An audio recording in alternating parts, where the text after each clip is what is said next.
Today it is Wednesday, late January. Always close gates, anglers. Don't leave them open, it's disrespectful. Someone goes to the expense and time and effort of putting a decent otter fence in. At least you can do is shut the gates. Yeah, this is Hopsford Hall, up the Foss, not far from Coventry really. And I've been helping out here for many years. Haven't been here actually for, I don't know, 5 years now. But many years ago, before it had an otter fence, it had a real thriving population of big carp. And yeah, it's always had plenty of fish in. And geese. And traditionally, we shoot a couple of 100 metres of net down the other end. It's tiered, it slowly gets deeper as you go down. It's a very popular day ticket fishery. It's obviously very wet like everywhere at the moment. This end's shallow and the other end is quite deep. And normally what we do is noisy, aren't they? You shoot a couple of 100 metres starting from this little point here and take out all the deep water, and basically the deepest area is this side of this island. It goes off reasonably quickly into a nice bowl down here. Like I say, I haven't done it for a long time, but traditionally we catch most of the fish down this end, and it works quite well. But having not done it for quite a few years, this will be quite an interesting job, because what is that in the water over there? Duck. Yeah, things change a lot. So traditionally there used to be stacks and stacks of bream in here, and then when the otters came in, before the fence was in, we started removing some bream and putting them in the pond above and moving fish around. It gets quite a lot of anglers, so there's quite a lot of traffic. A bit of bait goes in, but yeah, and then there's quite a lot of roach. As you can see, there's quite a bit of bank erosion. This has been gradually getting worse for years. It could really do with repair. But like I say, the fish stocks are good. It'd be very interesting, having not done it for a certain amount of years, what we're going to catch. But yeah, they should be fine. That's a decent amount of fish in here. And I know once, because the otters did come in before the fence was installed, and the otters did have a few fish, and Nicola replaced those quite quickly with some nice young fish. So yeah, this is the first time I've done it for, I think, 5 years. So it'll be interesting. It's mad really, because you've got all these plants here, and that's more than enough to do the entire perimeter. The trouble is, we tried to do a little bit of planting many years ago over the far side, and the geese just are left to run riot, so they just pluck up all the plants. And so if it was done again, they need to be shielded. So it's always the bane when you're planting. You can make it look absolutely amazing, but unless you protect the plants for a few weeks after you've planted them, the geese just pull them up. Canada's are just notorious for it, but yeah, looking at all that plant there, I can't help thinking it should be all around the lake. It would make a big difference. But yeah, I'm going to get the kit in. I drag all the kit through here, put it in here, load up here, keep that in quiet, shoot the big net first, leave it there, and then we just do a couple of sweeps around these ends. And okay, this is just a basic thinning out, a good monitoring tool. Nicola hasn't seen the fish for a long time, and it's good to give the owner a peace of mind what's going on with your stock, having not done it for a while. And also, obviously, if we can reduce the silverfish numbers a bit to keep the carp growing, then it's all well and good. And that is what we're doing today.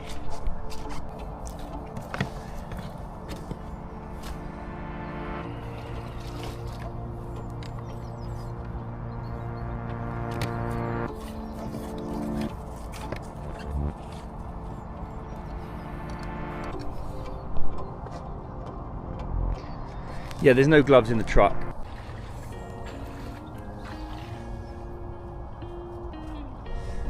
So here we go. Haven't been here for 6 years, So it's going to be interesting. Things change really quick with fishing lakes. You know, the ones we go to annually or biannually, that you see good stock progression if they keep up with like bits and pieces. And carp lakes are easier to manage. Let's not beat around the bush. It's not that difficult. It's why there's so many of them. Got these beautiful plants here. Look, there's bits of glyceria in there, but yeah, it's lovely that. And that, if that was around the whole lake, not only would it completely solve bank erosion issues, but obviously the benefits of the plants are huge. And it's all clay here, so it's very soft. It's actually quite easy planting, but the geese are the problem. There's just geese here all the time. But I would definitely take plants out of there and do what we'd normally do, which is rectify the bank, build a swim. Nicholas is talking about building a big swim in here because this is the most popular place. We cover a lot of the water. But yeah, it's a really nice lake, and it will be dead interesting to see what we catch. There should be a decent amount of carp in here. There's always a good amount of carp, and like I say, used to be tons of bream. Quite a prolific bit of water. But having not done it for a while, and like I say, the otter was in here before the fence was up, so it's a case of fact finding and hopefully creating some space. And Nicola's planning on putting a few more in as well, just to top things up, really. Some younger fish. So yeah, it'll be interesting to see. It's a real good colour, which it normally is anyway. So I'm expecting to catch quite a lot, but like I say, things do change, so you never really know.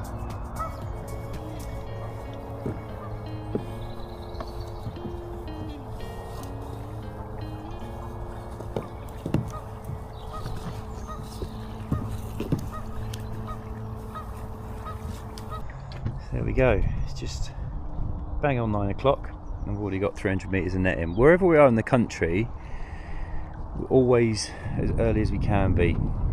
It's just the nature of the job. You're dealing with livestock, you're dealing with people's businesses, and we always want to get on site for 8 AM wherever we are. It doesn't matter, we go in the Lake District, go middle of Wales, go abroad, I don't care where we go, we're always on site by 8. And so we can crack on, because it's not, sometimes it doesn't take long, you know, it doesn't take long to net lakes if it all goes well, but if you got obstructions, snags, and then obviously if you catch tons of fish, it takes time to sort the fish out. Plus, when we finish every day, we then have to, obviously we de-stick and clean all the nets on site ourselves and all the kit, but then we go back home and then we disinfect everything. So there's long old days, but that's the nature of the job in the winter. These nutcases love it as much as I do. And there's another pond just the other side of that gate. There's another small pond, and the idea being we'll it's mainly a stock assessment, like I say, because we haven't done it for a long time. Nicola just wants peace of mind that the fish are doing okay, and then we're gonna hopefully create some space, because it is just a carp fishery, and people do say things like, oh, you take all the roach out, what, it's all carp. Well, if you're running a business and majority of your anglers want to catch carp, you want to get them as big as possible. And it's, for me, it's not about the size, it's about keeping them maintained and healthy, so they live a long time and give a lot of people enjoyment. And the healthier they are, they've got a bit of space and a bit of food, all the basics. You can't beat the basics. I don't get bogged down in too much in strains of this and all the bits and pieces. I don't find that important. I find, from my experience, space, food, available oxygen is far more important than any of those things.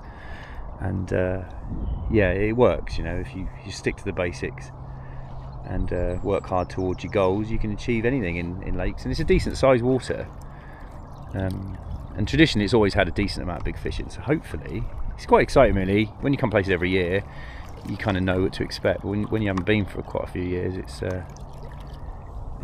always a challenge. So we'll see what happens.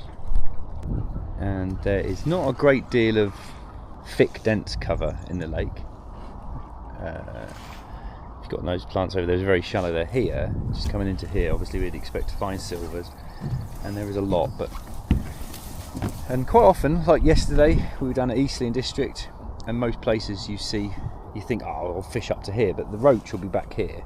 Like I say, I just took a video clip earlier with 25 odd cormorants flying over here, and they could have been on here last night, could have been on here in the darkness hours. It's quite easy for them to catch fish, but it will push the little fish into here. So Luckily it's very shallow, so we can go in here and splash them out as best we can.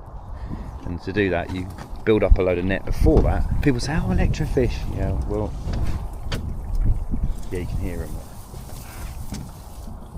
I'll show you, they're right at the back. They're always right at the back. Yes. Can you hear them? I'd say they're only under there. I don't think you can hear it, but they're under here. It doesn't look like there's any water there, and there's probably only an inch. Right at the back.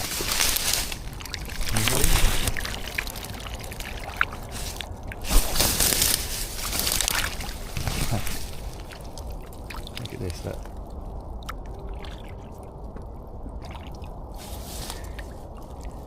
And there is hundreds and hundreds and hundreds of fish in the back there. In 1 inch of water, they're banging my legs. You think, oh, it must be easy to catch them. Here, look. It's all these. And there is lots in the reeds. So we try and splash them out as best we can. The thing is, electrofishing, and bearing in mind these fish don't want to be under here, they're pushed under there for cormorants. And there's a lot of them. But they're right at the back in 1 inch water, so you can't catch them. So even if you're fishing out there, alright, you probably get some drift out. But most of them are back here, no water. And they're right at the very back. So even if you're electrofishing, hugely labour intensive. And obviously you can only put the probe in sort of here. And you can't, it's ridiculous trying to pull them out of here.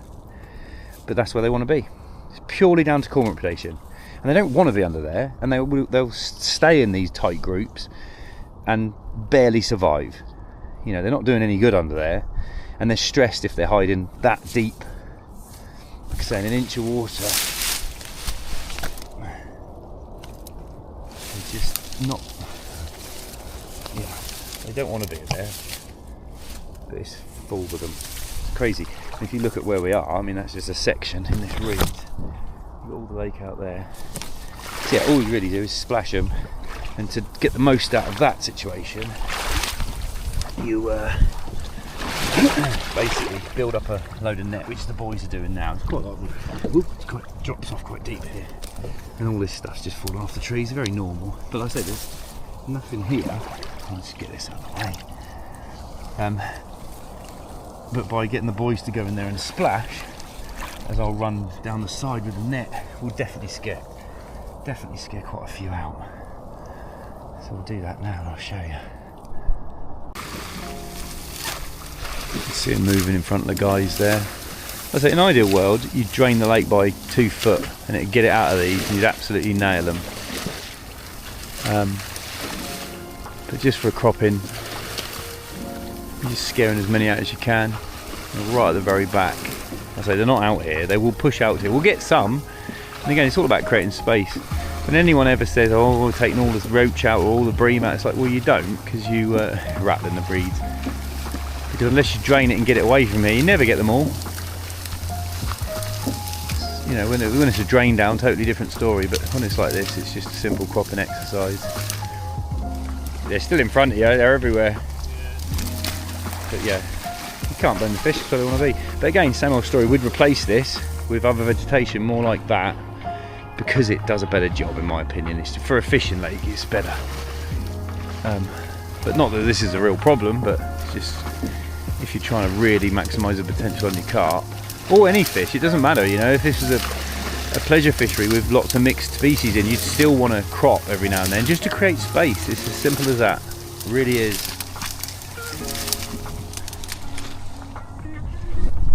So we've done this whole end, it's quite shallow, quite silty, and we've never really caught much up here in the winter. They do migrate down the other end most of the time, but we put these big bream back. Very good condition, real chunky bream. Nicholas said the biggest bream that got caught last year was 14 pounds, which is enormous. There's always been a few big ones in here. Really mint condition actually, these bream, so they can go back in.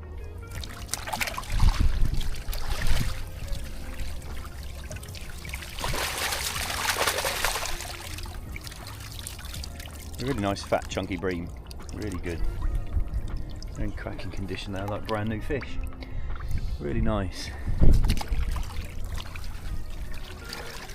And years ago there was lots and lots and lots of bream in here, and we did crop them for a few years, and the roach have sort of dominated, and that happens quite a lot. We're seeing an awful lot of bream this this season. They're quite reliable.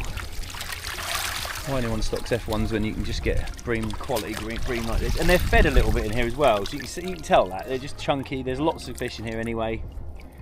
But these are really good condition actually. Quite fun on a little quiver tip or float fishing. We got there? 3-pack roach. Oh, a little bag with a couple of fish in there. We're ready for live, mate. It's amazing what you find.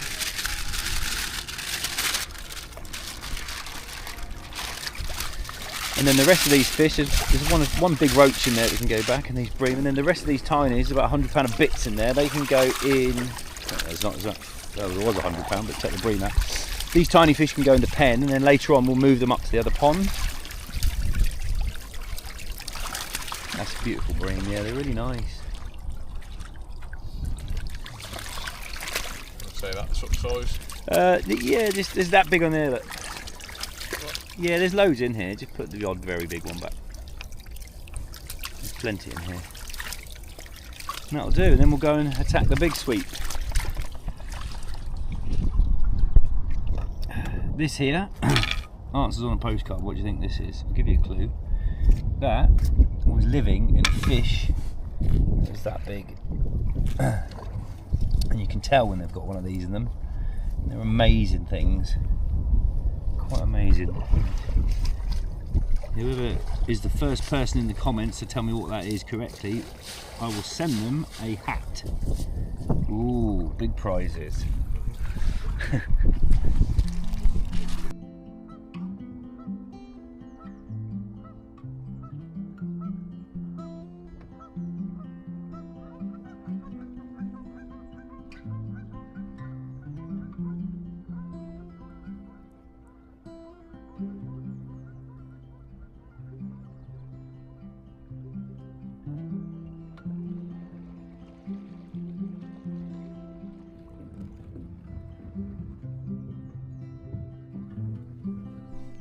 Whew.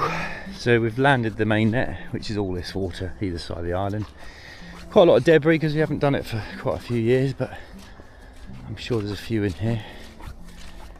And basically once we've cut it all in, there's a huge, bloody hell, I just see a huge perch. Huge perch down there. You can see there's a boil at the back there, always a good sign. And it's a silvers rafter, but I'm pretty sure it's pretty busy down here with carps. Yeah, there's a lot of fish in there. Right, I'll crowd it up and I'll show you. Yeah, look, that's busy in there. So we'll crowd them up and we'll show you some fish. First of all, we're putting the carp back. Lots of big carp in here. And there's some beautiful perch and beautiful bream. So we're just going to put these back one by one. Some of these are very old fish. Some of these old longer commons, they're very old. They've been in here a long time. Bit of old mouth damage from when there was a lot more snags around the island, but the majority are absolutely fine. Nicola says the fishing can be quite hard, but to be fair, most places, there's certain anglers who are going to struggle on certain lakes basically, so you can't beat experience and spending time and learning about each lake you're fishing, because we do get a lot of places where people struggle, beautiful common, and they'll fish and they say, oh, I'm struggling. Anglers are rigging that one in the mouth corner. Good eyes, you see. And but that's countrywide. A lot of the places, especially club waters, and and I'm sorry to say it, but it does a lot of it come down to a lack of fish, watercraft these days. Everyone just thinks they should be catching every time they go when they're not willing to put the effort in. And it's not just because it's a carp fishery. It's a lot of different fisheries, you know. So it's worth learning. Don't be scared to have lessons and that sort of thing. Look at me. Just look at me. Look at me. Just look at me.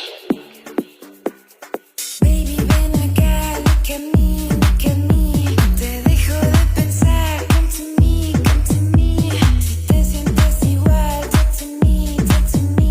Me vengo a confesar, look at me, look at me. You're the one I pray to, down for you and faithful.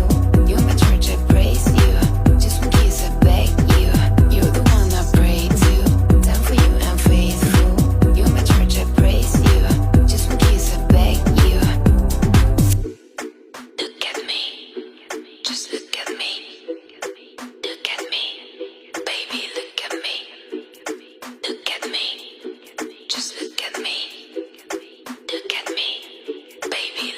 one I pray to, down for you and faithful.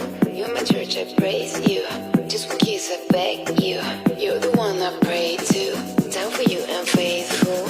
You're my church, I praise you. Just one kiss, I beg you. Baby, ven acá, look at me, look at me. Te dejo de pensar, come to me, come to me. Si te sientes igual, talk to me, talk to me. Me vengo a confesar, look at me, look at me. Look at me, baby, just look at me. Look at me, look at me, just look at me, look at me, look at me, baby, just look at me. Look at me, look at me, just look at baby, look at me, look at me, baby, just look at me. Look at me, look at me, just look at baby, look at me, look at me, baby, just look at me. Look at me, just look at me. It's nice. Very pretty. And these are the new generation coming through now. Which will certainly benefit from the space we're going to create today. Yeah, lovely. Those are nice fish.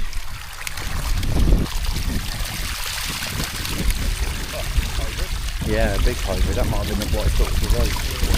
Okay, right. That's all the carp. So not only is there a load of big carp in here and some monster bream, double figure bream, there genuinely is a good amount of our favourites, which are massive perch. And there's a good amount of these, and I've got to be honest, I mean, everyone tells us that perch like this, put them in your lake and they'll eat all the little fish. We do not believe that at all, but, you know, it would be worth coming and catching these, because there's not just one or two. Really lovely. And again, this isn't all of them.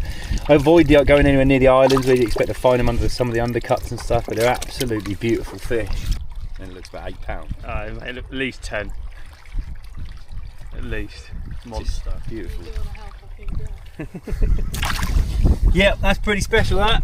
We like them. Chuck them back. Unless you want to hold one. No. Here's the big perch going back in. There's more in the net, but we'll keep grading. Look at them, absolutely wonderful fish. Can't beat that. Yeah, they're lovely, lovely bin of stripies there. Okay, and then all these fish here, we're going to grade the bigger bream out, and then all these we're going to take back to the gate at the quad that's over there and on a trailer, and then we put them in a big blue bin, drive them out and round, and there's a pond just here, but it's too wet to go through that bit of wood, and then we just put them in that little pond. Yeah, and that'll make a nice, create a lot of space coming into the spring, and then these carp will respond to that space. These things breed like mad, and there's loads of them, but there's a good £500–600 weight in there that can come out, which are just, they're not really worth anything. Those roach will grade the valuable bream back, and then hopefully that'll be see some nice growth in the summer. The main problem here in years gone by, before this was all done and the fence was properly put in, is the otters. This is just like roadway for the otter. It takes all the runoff and they can just come down here. So this has been cleaned out numerous times, and this is what feeds the lake. But they were just coming in and out here willy-nilly before the fence was in. It's all properly blocked up now, but it's always a worry. It's a good fence. There'll be a few more fish coming in from Viv. Nicola's going to speak to Viv and get a few more, and then it's back to where it was before, which is good, and it'll be great. So don't, you know, everyone always says the same sort of thing with every, like, oh, it's fishing hard and there's not enough fish. Oh, we're fed up with that, because we go to these lakes and we catch loads. All right, we're using nets and stuff, but even so, it does get a bit frustrating from our point of view. It's just very childish when people whinge about not being able to catch fish, and I keep saying the same thing. It is like me going to a golf course and moaning and saying I can't put the ball in the hole and it's a bit tricky, and they just say, well, have lessons. And I've always said that, and I think angling is a wonderful thing and we all love it, but when you get constant people whinging and just being disrespectful to your fishery owners, really, the stories we get from fishery owners who bend over backwards and spend loads of more money than you think. Some don't, some are useless. Let's be honest, some are useless. Some fishery managers are useless, and some fisheries are ridiculously poor and poorly managed. I've got to be honest, the majority aren't. The majority are fine. The majority have got lots of fish, you know, and they're looked after.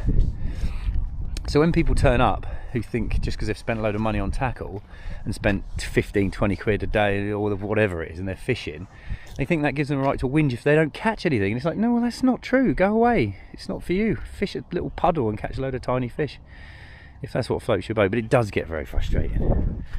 But yeah, it's good. We're now going to take this down and move all these silvers all the way around without spilling them on the road. Well, the road, the farm track.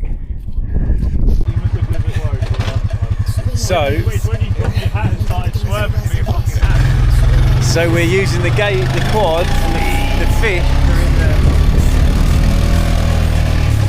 The fish are in the bin, and like I say, the pond we're putting them in is 30-40 metres away from the lake, just behind it, but it's too wet to go, so we're having to go all the way around the farm track. So it reminds me of my days at Leamington, just loving the old quad.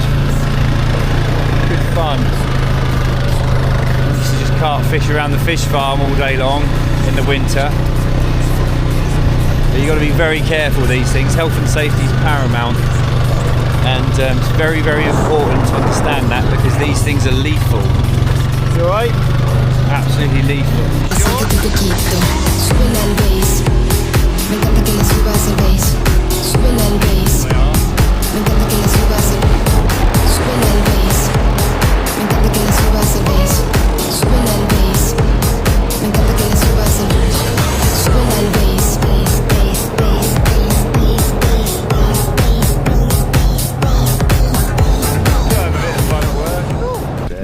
And like I say, it's not a case of taking them all out of the lake. We put loads back, quality roach, quality bream, loads of big perch, but it's a simple case of space. So by creating space, by taking some of these out every year or every couple of years, it keeps everything moving. It's quite naive when people just say, oh, just leave everything in there. Why are you taking them out? Because if you own a fishery and you've ever had a fish kill, you'll notice.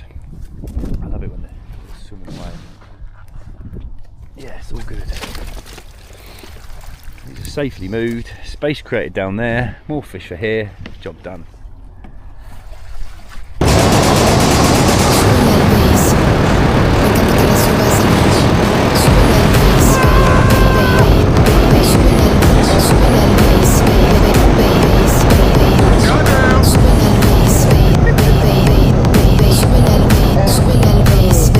Probably against the law now,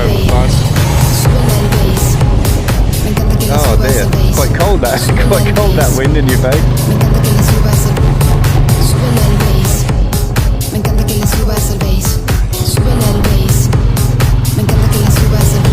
But in all fairness, the speed was essential because we are, you know, animal welfare. We've got to move them fish, got to prioritise the fish over our safety sometimes, but that's just how we roll. Good. So yeah, Hopsford Hall. Let's say in the past it has had otters, but not since the fence has been in. And some of the fish are old. Some of the fish have got a bit of mouth damage. Character fish they call them nowadays. But that doesn't mean there's not a hell of a lot of good fish in there. And that's just the carp. You know, there's an awful lot of really good perch, bream, all sorts in there. So come and give it a go. The other thing worth noting as well is whenever we go to lakes, not necessarily at the carp lakes, because they're pretty easy, but just mixed course lake club waters, when they feed the fish, which none of them want to do because they think it ruins the fishing, what actually happens is like what's happening with these silverfish. They're plump, they're solid, they'll recover quicker from infection, they'll recover quicker from a cormorant bite if they're not eating already, but they get bigger quicker, they just look better, the bream in there are thick. And to be fair, they're getting a lot of the food that Nicola's chucking in. She doesn't feed loads, but she feeds a fair bit, you know, as and when necessary. But that's well worth bearing in mind. I mean, I grew up doing it, so we always feed fish all the time because we know the difference it makes. But all this nonsense when anglers say, oh, if you feed them, we're not going to catch them. That's not true, because we only advise feeding if, you know, if it's necessary. But it's worth bearing that in mind. I'd always feed my fish, regardless of species, regardless of what sort of fishery it is. That's just how I was brought up, and makes perfect sense, because whenever you go to a lake and the fish have been fed, they're in really good condition. If you want to, you know, leave it to Nature Brigade and everyone wants to just go and fish these lakes that are wild, which I do as well, love them, That's totally different. That's not what we're talking about here. We're talking about normal sort of businesses, you know, not just commercials, but sort of club waters, anywhere where a lot of people want to fish and it's kind of, you know, available to all, things like that. Then yeah, I would feed all the fish, but a small percentage of what they're going to need, because the rest is made up from anglers' baits and just nutrition they'll get out of the lake anyway. This is the same stuff I've been talking about since we were kids. You learn it at college, you go out in the field, you see these things time and time again, and things ring true and things stay with you because they just work. You know, there's things that we see that we don't think, we wouldn't advise, things like the various different mechanical means of extracting silt and weeds. Very sketchy, very sort of hit and miss, but feeding your fish, it's a no-brainer as far as I'm concerned. So yeah, but anyway, Hopsford Hall, there we are. It's very nice and there's loads of fish, and come on down.